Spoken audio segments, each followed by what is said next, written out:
Hello and welcome to tonight's episode of Expedition Dogman. My name's Jamie and I will be your host for this evening. Tonight I want to take a brief look at the history of the beast of the LBL.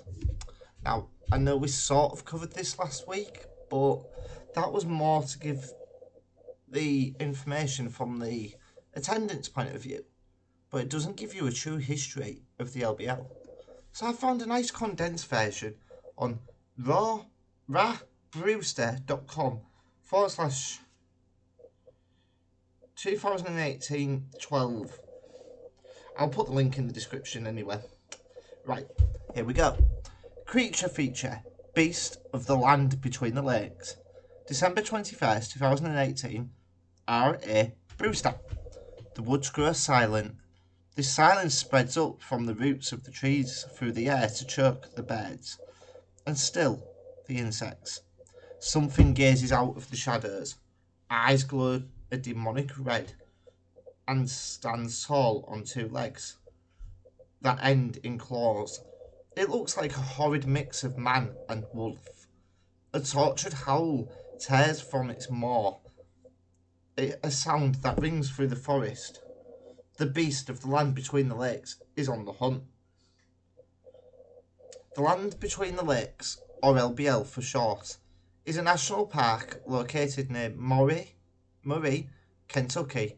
While many tourists will come away with stories of the picturesque landscape, the LBL is known for much darker reasons. The park is home to what the locals call the Vampire Hotel, an abandoned building where murderer Rod Ferrell and his gang of misled youth came to drink each other's blood. Ferrell is responsible for one of the worst home invasions murders in Florida history.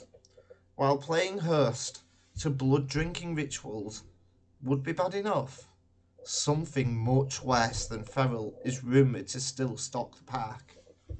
Now, before we carry on, is it still a rumour, or is it confirmed fact about the beast of the LBL?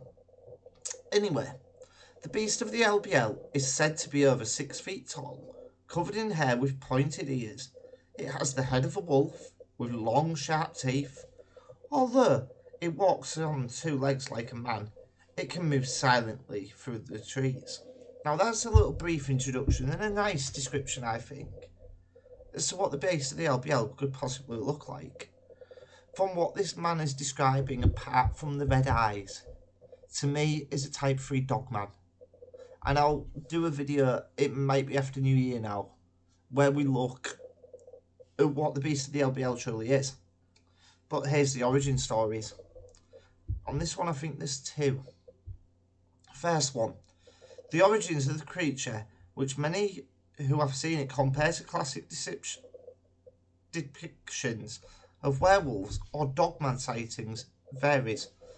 One of them centres around a man who settled in the LBL sometime in the 1800s.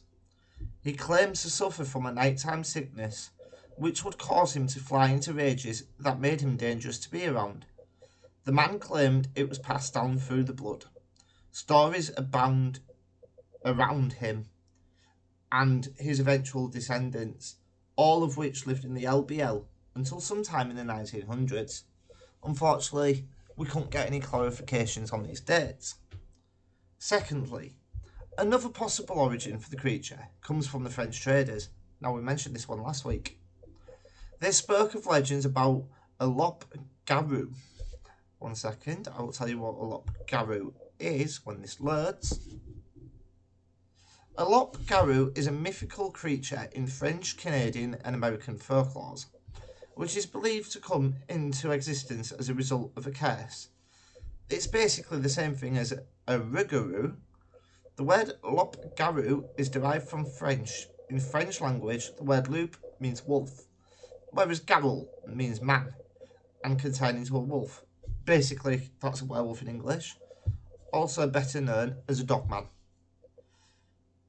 Right, a person cursed to change into a beast by a witch or as a divine punishment for some crime. Now, if you remember back in Dogman Origins, we mentioned about Zeus cursing somebody to live as a wolf. It's a bit ironic, really, isn't it, that divine punishment comes up again.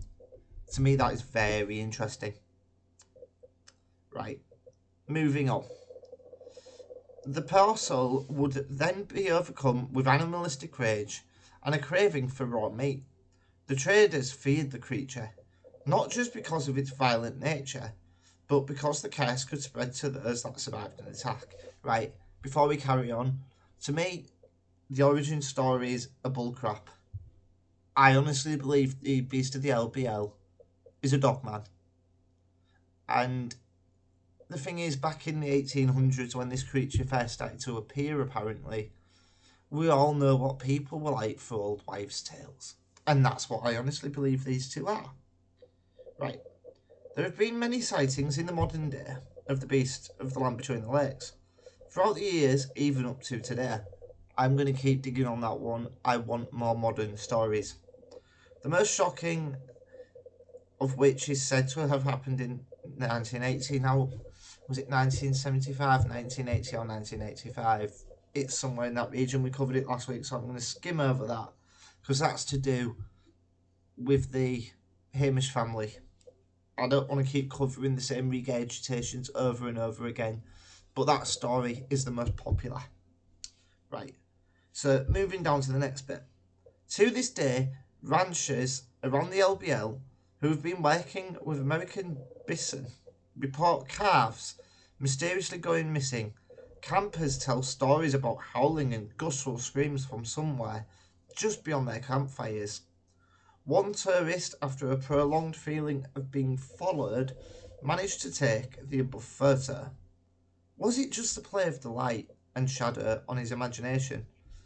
Or was he almost another victim of the Beast of the LBL? Now, that's a very good condensed history, and it covers the two main theories of where this beast originated from. But there's one they miss out. Was it actually a dogman? Is it a colony of them? Because if you look at certain behaviours, I'm going to do a separate video on this because there's lots of dogman traits and behaviours that can be linked to the LBL. Or is it a case you believe the origin stories of where this creature originates from? I would be very interested to hear your comments in the comment section down below. And until next time, my furry friends, be aware of the howl.